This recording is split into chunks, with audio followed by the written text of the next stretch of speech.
네, 반갑습니다. 할렐루야, 반갑습니다. 네, 우리 옆에 있는 분들과 오늘 인사하실 텐데, 오늘 종려주일인 만큼 너무 예쁘죠? 네, 저희 이렇게 종려나무 가지를 이렇게 아티스틱하게, 이렇게 너무 멋있게 이렇게 꾸며주신 걸 처음 봤어요. 예.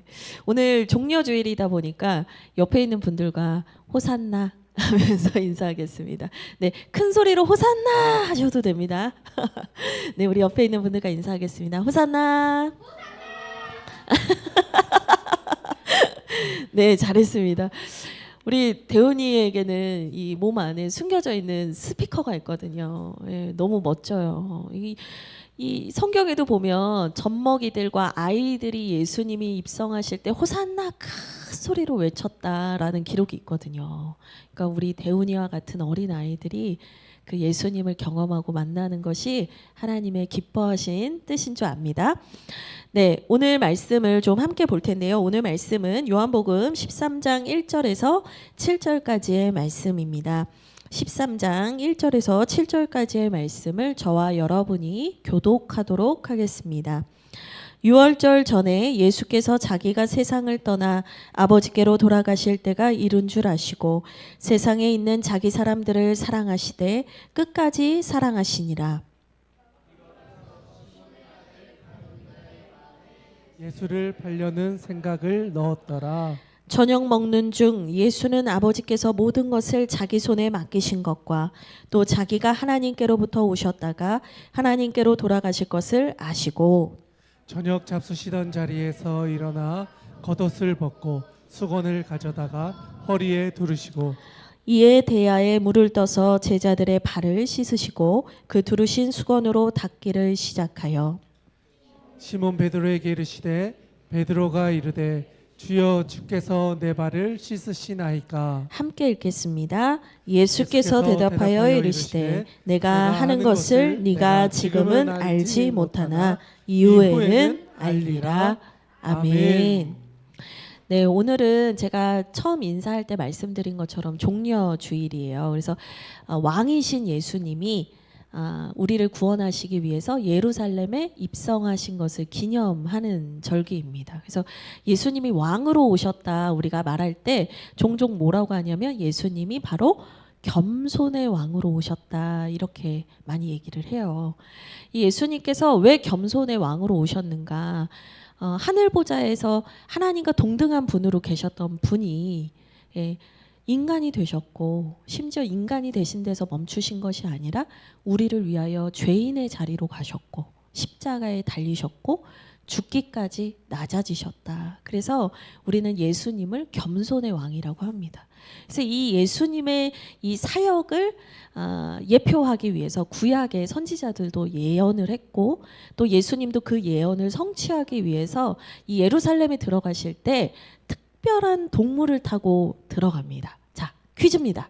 맞히신 친구에게 목사님이 맛있는 음료수를 사줄 건데 이제 연세 드신 우리 어른들이 막 손 드시면 안 돼요. 이거 눈치채셔야 돼요. 이거는 아이들을 위한 거구나. 자, 예수님이 타고 들어오신 동물은 뭐였을까요? 당나귀. 근데 그 나귀가 다 큰 나귀예요? 아니면 어떤 나귀였을까? 그렇지. 새끼 나귀예요. 근데 이거는 여러분이 협력하여 맞추셨으므로 우리 어린이 친구들에게 목사님이 마시는 음료수를 선물로 드릴게요. 예, 어린 나귀, 작은 나귀 맞아요. 아직 어려서 작은 나귀. 그러니까 이왕이면 큰 말을 타고 멋있는 말을 타고 들어오면 멋질 것 같은데 로마 장군처럼 위풍당당하게 들어오면 좋을 것 같은데 예수님께서는 작은 나귀, 새끼 나귀를 타고 들어오셨어요. 우리 대건이도 맞춘 거예요. 나는 못 맞췄나 지금 되게 수심이 가득해. 그 세 분의 협력인 걸로 제가 다 알고 있으니까 걱정하지 마세요. 예. 그래서 예수님께서 그 작은 나귀를 타고 들어오심으로 나는 너희를 위해서 낮아질 거다. 나는 너희를 위해서 더 낮은 자리로 갈 거다라는 걸 이제 말씀해 주신 거죠. 그런데 예수님이 그 작은 나귀를 타고 들어오시는 그 현장은 사실은 전혀 겸손하지 않았어요. 예수님의 마음과 예수님의 그 길은 겸손했는데 수많은 무리는 막 흥분해서 막 호산나 호산나 외치면서 그 예수님을 거의 연예인 환호하듯이 막 열광하고 있었어요. 그래서 다른 공간복음 성경을 보면 이 성이 흔들렸다라고까지 얘기를 해요. 얼마나 사람들이 흥분을 했는지. 그러니까 예수님은 겸손의 길을 향해 십자가 길을 향해 가시는데 주변은 거의 콘서트장을 방불하는 열광하는 분위기였다라는 거죠. 그러니까 제자들은 그 상황에서 어땠을까? 제자들은요, 그 상황에서 예수님처럼 십자가와 겸손의 길에 대해서 그들이 알고 그들이 함께 겸손한 마음을 준비하면서 예수님과 걸어간 게 아니었고요.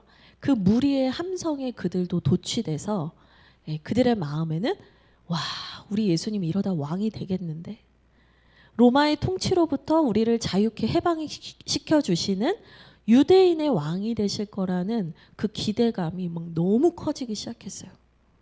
그들의 마음에는 이제 우리 인생 폈다. 그 마음이 있었어요. 내가 예수님 따라서 한 3년 고생했는데 이제 거둘 때가 됐구나. 예수님이 왕이 되실 때 나는 정승쯤은 되겠지. 나는 국무총리쯤은 되겠지. 사람들의 마음에 그 예수님을 통해서 얻고자 하는 보상 심리와 욕구들이 이제는 숨기지도 않고 전면에 드러나기 시작했어요.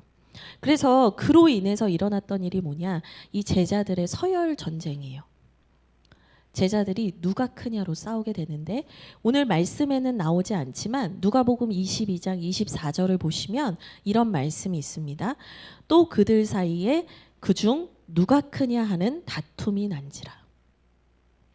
예수님께서 이것은 내 살이요, 이것은 내 피다 라고 말씀하시고 제자들에게 성찬을 베푸시는 자리에서 제자들은 누가 크냐로 언쟁을 높였다는 거예요.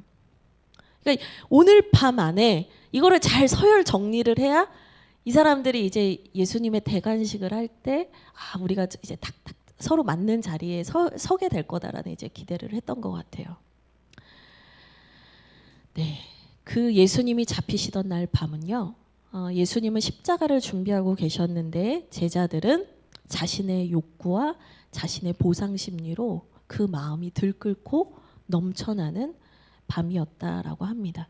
그래서 제자들이 대부분 집중했던 게 뭐였냐면 누가 넘버원이 되냐였어요. 대부분의 제자들이 그거에 집중했거든요. 근데 홀로 다른 길을 가시는 한 분이 있었어요. 나는 명예와 권력 따윈 관심 없다. 내 관심은 돈이다. 자신의 욕구들이 막 드러나서 서로 막 네가 크냐 내가 크냐 싸우고 하고 있는 중에 혼자서 다른 것을 바란 제자가 있었다는 거예요. 근데 그 제자가 누구냐? 가롯 유다입니다. 이 가롯 유다는 뭐에 관심이 있었냐면 돈에 관심이 있었어요. 다른 제자들은 예수님을 얻어서 권세를 얻으려고 했다면 가롯 유다는 예수님을 팔아서 돈을 쥐고 싶어 했어요. 그러니까 본질적으로는 예수님이 가시려는 길과는 다 거리가 먼 건데 거기에서 유독 가롯 유다는 돈을 쫓는 선택을 했다는 거예요. 자, 여기에서 이제 가롯 유다만 왜 돈을 탐했는가? 이게 우리의 질문이 되어야 하는 거예요. 오늘 말씀을 보면 이 13장 29절 후문맥인데 29절을 보시면 이런 말씀이 나옵니다. 29절에 제가 짧게 읽을게요. 어떤 이들은 유다가 돈꾀를 맡았으므로 이렇게 돼 있어요. 다 안 읽을게요. 핵심이 뭐냐면 유다가 회계였어요. 회계. 그러니까 제자 공동체의 재정 담당이었다는 거예요. 돈꾀, 돈주머니를 맡은 자였다는 거예요. 여러분, 이 보통 교회에서 회계, 이 재정을 맡는 사람들은 어떤 사람들인가요?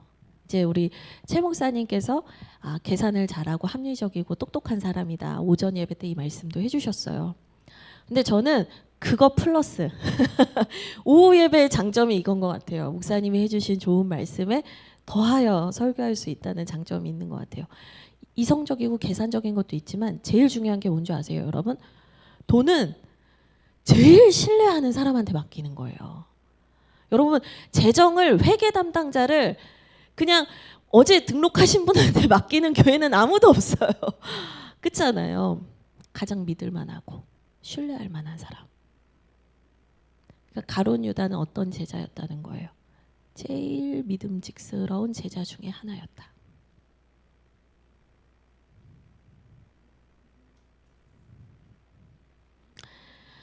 근데 그 제자가 돈을 위해서 예수님을 파는 제자로 남았다는 거예요.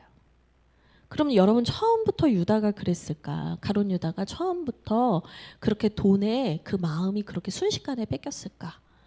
이제 이런 생각을 할 수가 있는데요. 성경은 그가 마귀의 유혹에 넘어갔다라고 이제 기록을 곳곳에서 하고 있어요. 근데 이제 오늘 우리가 보는 본문에서는 13장 2절을 보면 그 내용이 적혀 있습니다. 우리 같이 13장 2절 말씀 읽겠습니다. 시작. 마귀가 벌써 시몬의 아들 가룟 유다의 마음에 예수를 팔려는 생각을 넣었더라. 그래서 이제 벌써라고 표현을 하고 있어요. 벌써. 그러니까 이미 그 마귀가 그 마음을 넣은 지는 좀 됐다는 거예요. 근데 여기서 생각을 넣었다라고 하는데 이 넣었다라는 표현이 원문의 의미를 보면 이제 씨앗을 뿌렸다라는 뜻이 있어요. 그러니까 처음부터 유다가 큰 죄를 범하고 처음부터 예수님을 팔아버려야지라고 생각을 했던 것이 아니라 마귀가 뿌려준 그 유혹의 씨앗이 유다 마음에서 자라고 가지를 뻗고 열매를 맺게 되는 시간적인 과정이 있었다는 걸 말해줘요. 그러니까 처음에는 작은 마음이었는데 나중엔 예수님을 파는 지경에 이르는 거죠. 그리고 사단 마귀도 아주 교활해요. 예수님과 제자 공동체가 정말 신뢰했던 사람을 통해서 이 제자 공동체를 흔들려고 했던 거거든요. 너무 속상하죠. 여러분, 죄라는 게 그래요. 처음에는 작아요. 처음엔 별거 아닌 것 같아요. 근데 죄는요, 자라요. 죄는 점진적인 특성이 있어요. 죄는 처음에는 별거 아닌 것 같은데 나중에는 우리를 집어 삼키는 게 죄예요. 가룟 유다에게 그런 일들이 일어났다는 거죠. 그럼 여러분, 하나님이 잘못했네. 마귀가 그런 거 못 부리게 하셨어야지. 우리는 그런 생각을 할지도 모르겠어요. 그런데 여러분, 하나님께서 우리를 사랑하시기 때문에 우리에게 선택할 수 있는 자유의지라는 걸 주셨거든요. 모든 걸 하나님이 통제하고 우리의 마음조차도 하나님께서 조정하시는 분이 아니라는 거예요. 하나님은 우리를 믿어주시는 거예요. 우리를 인격적으로 대해주시는 거예요. 근데 그것을 가룟 유다가 선택한 거예요. 그래서 그 죄가 자라게 된 거죠. 옛말에 바늘도둑이 소도둑 된다는 말이 있어요. 가룟 유다의 마음이 그렇게 된 거예요. 예. 그리고 이 과정을 보여주는 말씀이 하나 있어요. 가룟 유다가 어떻게 변해갔는가? 요한복음 12장 6절입니다. 여러분 12장 6절을 한 장만 앞으로 넘기셔서 같이 보도록 하겠습니다. 12장 6절 읽겠습니다. 시작. 이렇게 말함은 가난한 자들을 생각함이 아니요 그는 도둑이라 돈꾀를 맞고 거기 넣는 것을 훔쳐 가미러라. 아멘. 가룟 유다가 이 향유 옥합을 예수님께 바친 여인을 보고 책망을 해요. 이 비싼 거를 왜 예수님한테 다 쓰냐.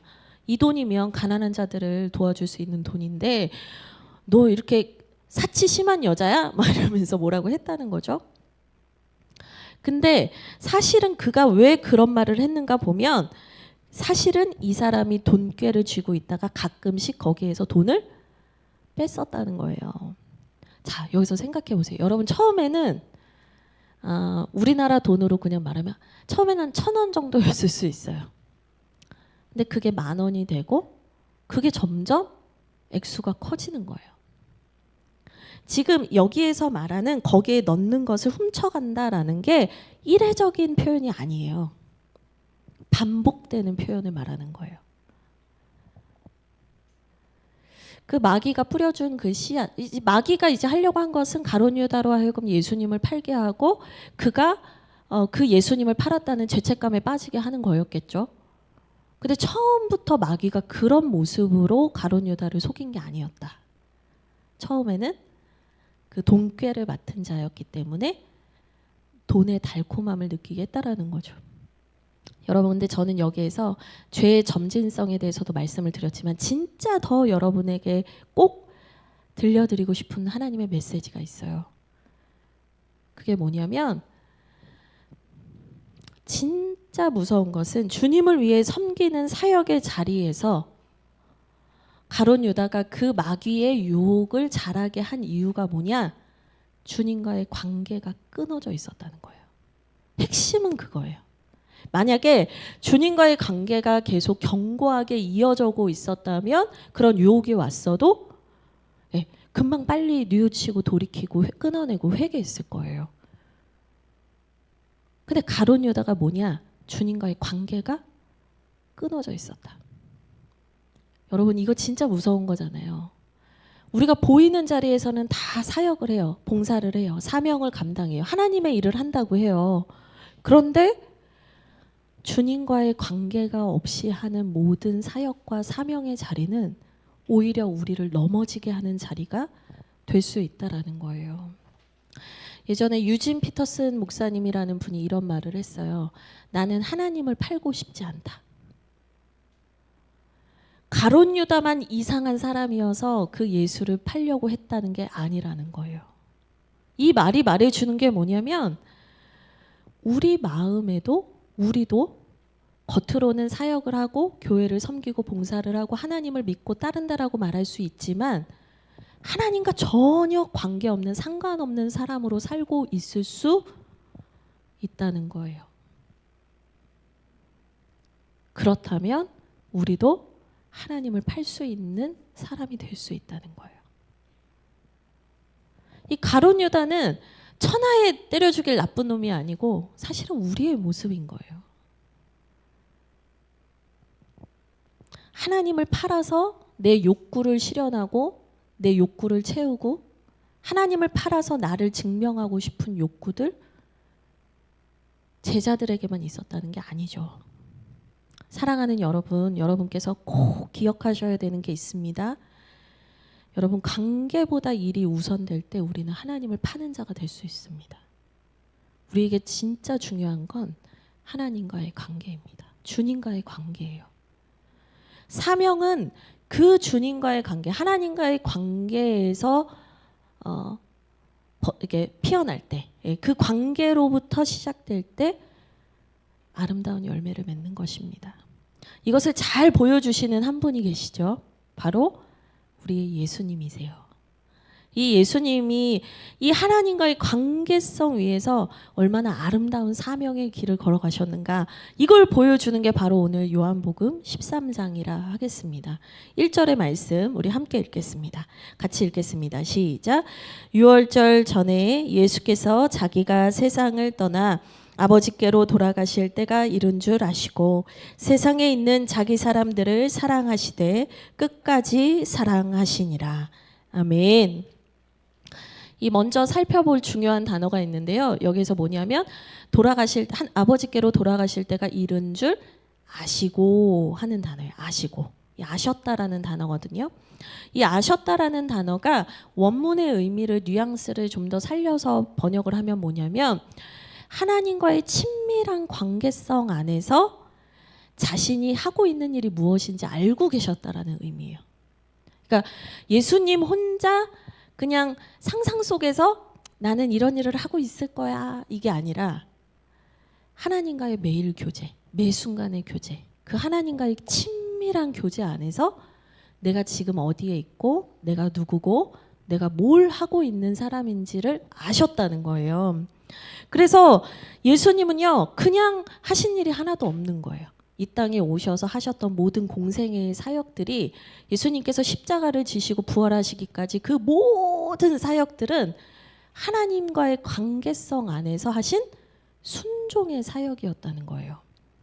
여러분, 예수님 세례 받으셨을 때 한번 생각해 보세요. 예수님 세례 받으실 때 성령이 비둘기같이 임하면서 들려진 음성이 있어요. 이는 내 사랑하는 아들이요 내가 기뻐하는 자라.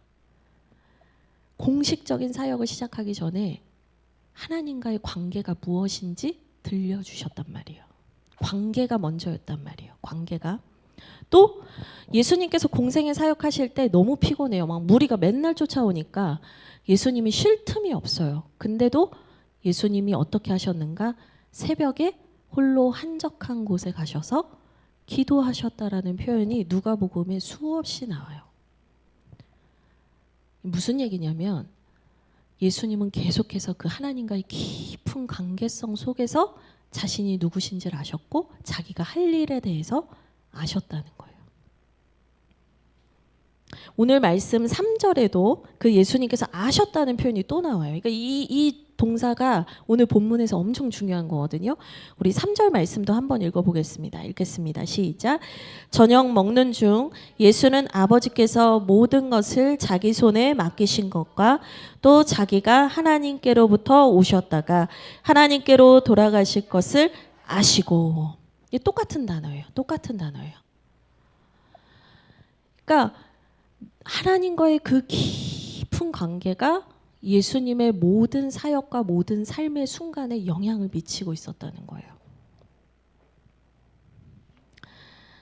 조금 더 보겠습니다. 오늘 전문 매개는 아예 대놓고 예수님께서 이 관계성을 얘기하세요. 제가 이거를 계속 찾아보거나 하는 이유가 이게 너무 중요해서거든요. 우리 요한복음 14장 49절 오늘 본문에서 바로 조금만 위로 올라가시면 되죠. 49절, 50절 같이 읽겠습니다. 같이 읽겠습니다. 시작. 내가 내 자의로 말한 것이 아니요 나를 보내신 아버지께서 내가 말할 것과 이룰 것을 친히 명령하여 주셨으니 나는 그의 명령이 영생인 줄 아노라. 그러므로 내가 이르는 것은 내 아버지께서 내게 말씀하신 그대로니라 하시니라. 이 예수님이 하신 말씀인데 예수님께서 당신이 이제 세상을 구원하시고 십자가에 지실 것에 대해서 말씀하시면서 하신 말씀이에요. 49절에 내가 내 자의로 말하는 게 아닙니다. 내가 하고 싶은 말을 그냥 아무 말이나 하는 게 아닙니다. 나를 보내신 아버지께서 내가 말할 것과 내가 이룰 것을 친히 명령해 주셨습니다. 50절 나는 그의 명령이 영생인 줄 압니다. 그러니까 그분의 명령은 살리라 라는 것인 줄 압니다. 그러므로 내가 이루는 것은 내 아버지께서 내게 말씀하신 그대로입니다. 그러니까 예수님이 내 마음대로 내 즉흥성을 가지고 한 게 아니라 철저하게 하나님과의 교제와 하나님의 말씀대로 순종하면서 그분의 사명을 감당하셨다라고 얘기를 하는 거예요. 여러분 제가 계속해서 강조하고 있는 게 있는데 제자들에게는 그 하나님과의 관계성보다는 자신의 욕구가 강했다면 예수님은 어떠하셨는가? 하나님과의 그 관계가 깊고 견고했다는 거예요. 이게 엄청난 차이를 만드는 거예요. 이제 그 얘기를 할 거예요. 왜 그게 엄청난 차이를 만드느냐? 예수님께서 그랬기 때문에 낮아지실 수 있었거든요.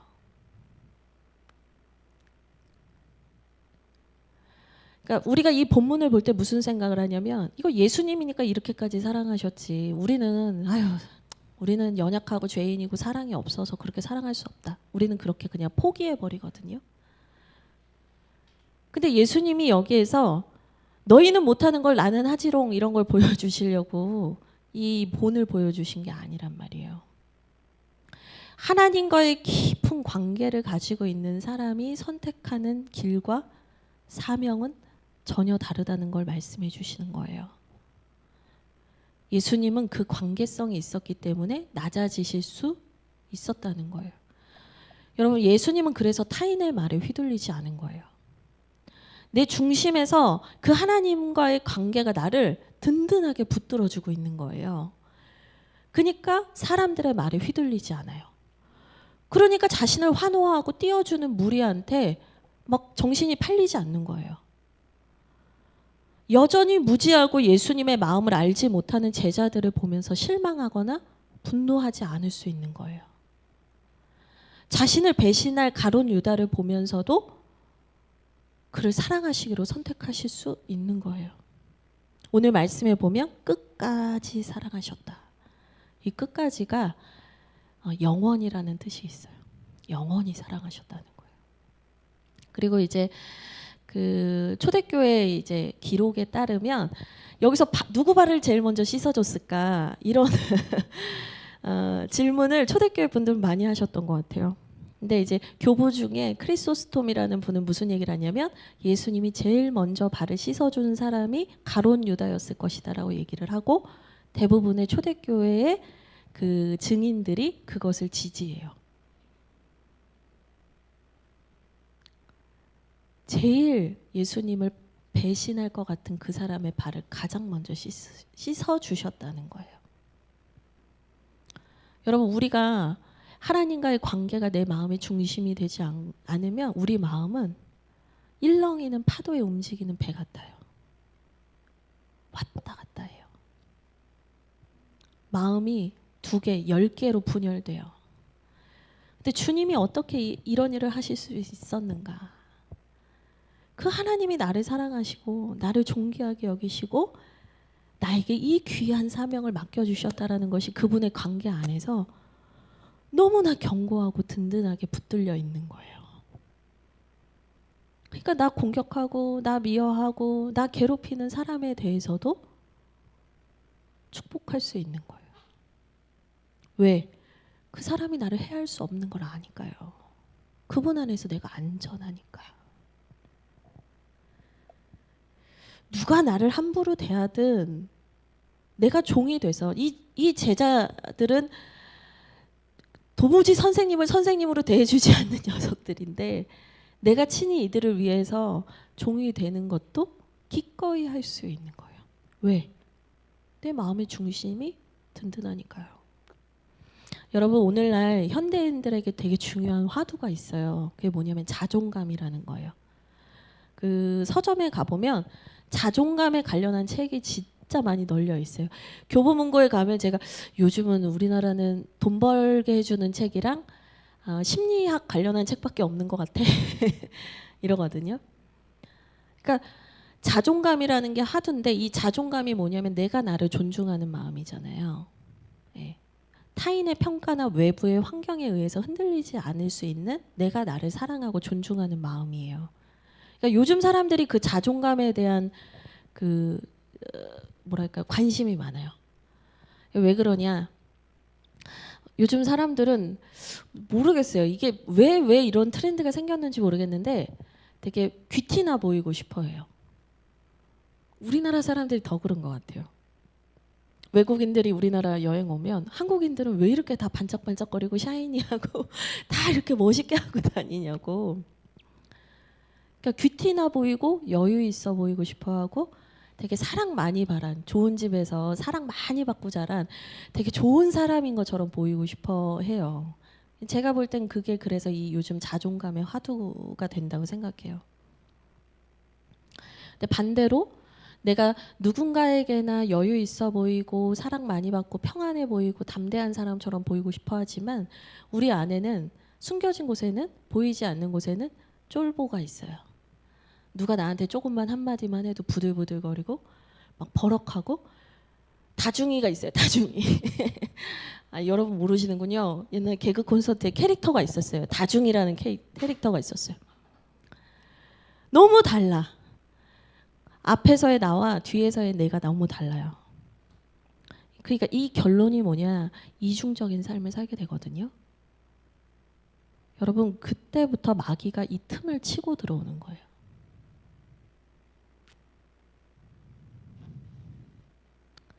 제가 자존감 얘기를 계속 하고 있는데 여러분 요즘 사람들이 진짜 갖고 싶은데 가질 수 없고 가진 척하는 게 자존감이에요. 근데 여러분 그 자존감을 다른 데 가서 찾으실 필요가 없다는 말씀을 드리고 싶은 거예요. 예수님께서 누리고 계셨던 그 하나님과의 그 관계가요. 어떤 외압과 환경에도 어떤 위기 상황에도 흔들리지 않는 진짜 그 사람의 중심이 되고 평안이 됐어요. 그게 예수님이 누리고 계셨던 거예요. 여러분 내가 누구인가? 자존감의 문제, 정체성의 문제, 그리고 내가 무엇을 하고 있는가? 사명의 문제. 여러분 이 두 가지는 다 하나님과의 관계에서 시작될 때 비로소 흔들리지 않게 된다는 거예요. 여러분, 어쩌면 이날 밤 이 제자들이 이토록 명예와 권력에 돈에 흔들린 이유는 여전히 사람들의 평가가 너무나 그들에게 중요했기 때문일 거예요. 12장 43절 말씀 한번 읽도록 하겠습니다. 12장 43절 말씀 같이 읽겠습니다. 시작. 그들은 사람의 영광을 하나님의 영광보다 더 사랑하였더라. 아멘.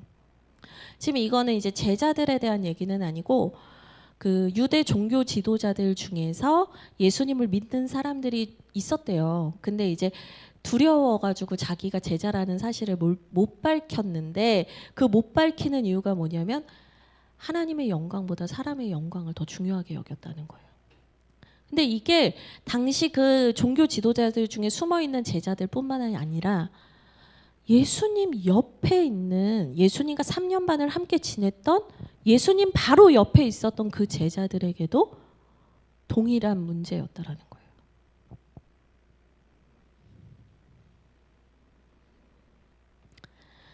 예수님과의 관계보다 자아 실현이 중요했고, 자신의 욕구가 중요했고, 내가 칭찬받는 것이 중요했고, 내가 대단한 제자라고 인정받는 게 너무너무 중요했다라는 거죠. 근데 이 문제에 대해서 벗어나고 싶지만 잘 안 돼요. 이걸 안 하고 싶은데 잘 안 돼요. 금방 나의 습성으로 돌아오게 되거든요. 그 이유가 무엇인가? 하나님과의 견고한 관계의 부재, 그것의 핵심적인 이유가 뭐냐? 이제 제가 그림을 하나 준비해 왔어요.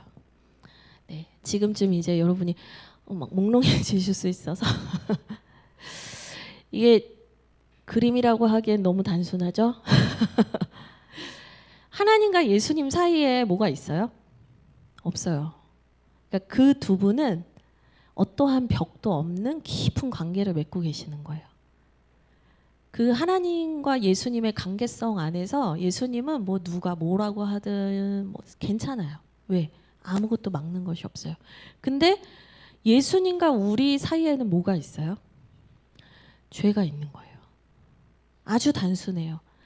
하나님과 우리의 사이, 주님과 우리의 사이를 그 관계성이 아예 없는 것은 아닌데 계속 그 관계성이 흔들리고 넘어지고 요동치게 하는 이유는 딱 하나예요. 죄의 문제예요. 죄.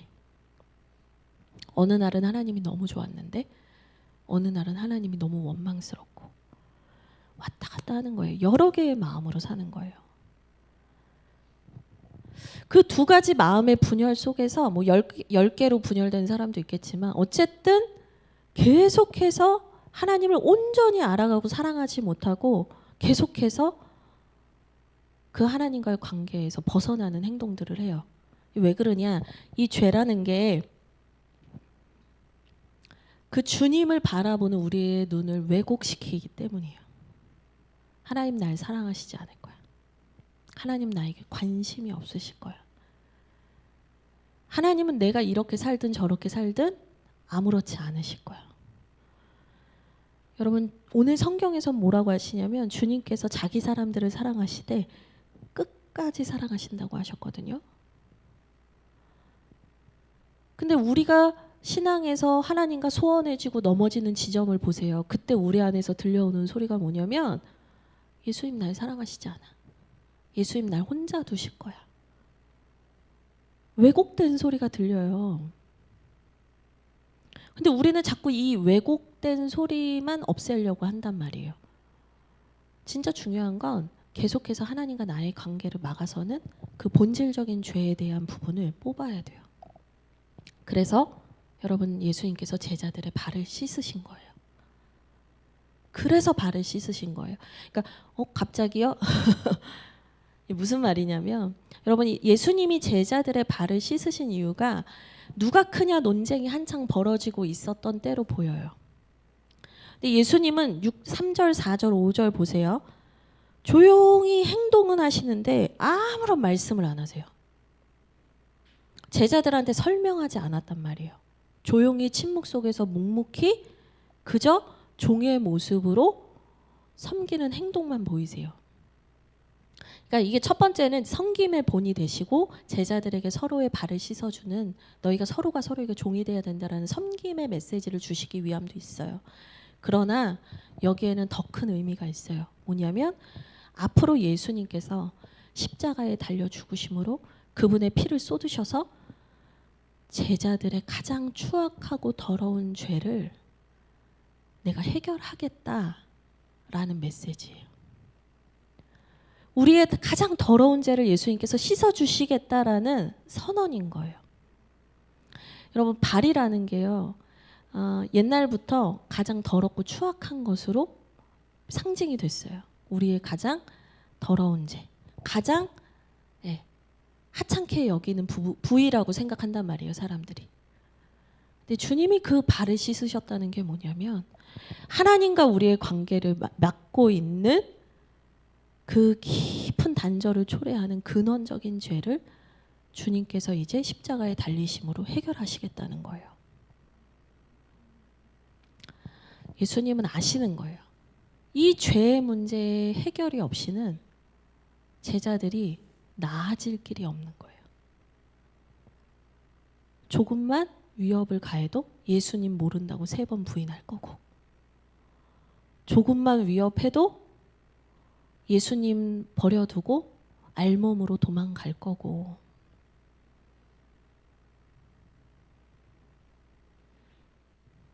이 죄의 문제가 해결되지 않으면 예수님께서 아버지께로 돌아가신 이후에 예수님께서 하셨던 이 복음 전파의 사역을 제자들이 온전하게 충성되이 끝까지 감당할 수 없다는 거예요. 예수님 그거 아셨다는 거예요. 제자들이 그 주님과 하나님 아버지와의 깊은 관계성을 돈독하게 잡지 않으면 이들이 이 사명과 이 사역을 이어갈 수 없다는 걸 아셨던 거예요. 그래서 예수님은 자신이 지금 이걸 왜 하는지 구구절절 해명하지 않아요. 그러나 내가 너희의 죄를 씻을 거라는 것을 몸으로, 행동으로 보여주신 거죠. 주님께서는 아버지와 예수님의 마음을 깊이 알아서 그분과 진실로 동행하는 사도, 그들과 진실로 동행하는 제자들을 세우기 원하셨어요. 그 그림이 하나 또 있어요. 네, 아까는 죄가 맡고 있었는데 그 죄를 십자가로서 제거하시겠다라고 예수님이 결정하시고 그것을 발을 씻는 행위로서 보여주셨다는 거죠. 우리 오늘 말씀은 7절 함께 읽겠습니다. 같이 읽겠습니다. 시작. 예수께서 대답하여 이르시되 내가 하는 것을 네가 지금은 알지 못하나 이후에는 알리라. 아멘. 내가 너의 죄의 문제를 해결하고자 하는 것을 너희들은 아직은 모를 거다. 내가 아버지와의 깊고 투명한 관계성 속에서 내가 하고 있는 일이 무엇인지 나는 너무나 명확하게 알고 있는데 아직 너희는 죄의 문제가 해결되지 않아서 내가 가는 길을 너희는 알 수가 없다. 그러나 이후에는 십자가에서 죽고 부활하시고 성령이 임한 후에는 너희가 알게 될 거다. 너희가 내가 아버지와 느꼈던 그 동일한 관계성을 너희가 누리면서 이제는 내가 하던 일을 너희가 하게 될 거다. 주님은 말씀하시는 거죠. 이것을 아주 잘 보여주는 성경 말씀이 있어요. 오늘은 성경 말씀을 좀 많이 봤는데 17장 21절이에요. 요한복음 17장 21절 말씀 같이 보겠습니다. 17장 21절 말씀 한 목소리로 읽겠습니다. 시작. 아버지여, 아버지께서 내 안에, 내가 아버지 안에 있는 것 같이 그들도 다 하나가 되어 우리 안에 있게 하사 세상으로 아버지께서 나를 보내신 것을 믿게 하옵소서. 아멘. 아버지는 내 안에, 나는 아버지 안에. 이건 원래 그 관계는 너무 돈독했어요. 근데 제자들은 그 관계를 못 누렸잖아요. 근데 내가 아버지 안에 있는 것 같이 그들도 다 하나가 돼요. 아버지와 나와 그들이 다 하나가 돼요. 뭘 하게 된대요? 세상으로 아버지께서 나를 보내신 것을 믿게 할 겁니다. 그 관계성을 토대로 하지 않으면 그들이 복음 증거의 사역을 감당할 수 없는 거예요. 주님은 그 죄의 문제를 해결하셨고 아버지와 예수님과 우리가 하나 되게 하시는 사역을 완수하기 원하셨다는 거예요. 여러분, 이거는 오늘 우리에게도 적용이 되는 거예요. 내가 오늘 예수님을 알고 믿고 교회를 다닐 수 있어요. 근데 내가 하나님과의 관계가 빈약하고 흔들리잖아요. 매번 넘어지잖아요. 그러면 사명을 끝까지 절대로 완수할 수가 없어요. 이유가 뭐냐? 저 사람 때문에. 이유가 뭐냐? 이 사람 때문에. 여러분, 우리가 하나님과의 관계 없이는 우리는 조금만 툭 쳐도 넘어져요. 늘 하나님 원망하고 내 옆에 있는 사람 원망하면서 원망하다가 내가 왜 굳이 이 손해를 봐야 돼? 라고 하면서 난 내가 편하게 살 거야. 이렇게 간다고요. 근데 여러분, 세상에서 사람들이 당하는 무시와 어려움들은 언제고 있어요. 근데 그것과 상관없이 내가 누구인지 알고 주님의 사명을 끝까지 따라갈 수 있는 건 어디냐? 그 사람들이 나를 존중해주면, 저 사람들이 나한테 선대해주면 절대 아니에요. 여러분들이 끝까지 그 주님의 길을 갈 수 있는 유일한 방법은 하나님과 깊은 관계로 나아가는 거예요. 오늘 말씀을 좀 정리하려고 합니다. 여러분, 우리는 예수님을 믿는다 하고 따른다 하면서도 가룟 유다나 다른 제자들처럼, 우리 뭐 가룟 유다만 나쁜 놈인 것처럼 말하지만 뭐 거기 있던 제자들 중에 예수님의 길을 알았던 사람이 누가 있었어요? 다 자기 욕구 자아 실현, 다 자기가 바라는 보상, 이걸 바라고 있었죠. 그런데 예수님은 내가 너무나 사랑했던 제자들이 나를 부인할 것도 아셨고 나를 버릴 것도 다 알고 계셨음에도 끝까지 사랑하셨단 말이죠. 도대체 뭐가 달랐냐? 하나님과 진짜 관계를 누리는 사람과 아닌 사람의 차이였다는 거예요. 오늘 예수님께서는 우리에게 그냥 형식적으로 우리가 이렇게 행실로서 누군가의 발을 씻어주는 그냥 행위만 하는 그런 존재가 되기를 원하지 않으세요. 오늘 13장 17절에도 이런 말씀이 있는데 너희가 이것을 알고 행하면 복이 있으리라. 알고 행하면 복이 있다. 그러니까 주님과의 관계를 누리면서 행하면 진짜 복이 있다. 그 얘기를 해주시거든요. 주님과의 관계를 누리시기 바랍니다. 그 다음에 사명입니다. 주님과의 관계가 없는데 자꾸 사명을 붙잡지 마십시오. 주님과의 관계를 사모하십시오. 예수께서 우리를 위해서 가장 하신 큰 일은 그 하나님과의 관계의 문을 열기 위해 죄의 문제를 해결해 주신 것입니다. 우리가 그것을 감사함으로, 예수님께 감사함으로, 예수님께서 죽기까지 허락하신 그 하나님과의 관계를 깊이 누리는 사람이 되기를 원합니다. 우리 같이 기도하겠습니다. 기도할 때 오늘 각자에게 주신 하나님의 마음을 붙잡고 함께 기도하겠습니다. 우리 주여 한번 부릅니다. 주여, 하나님 감사합니다. 오늘 말씀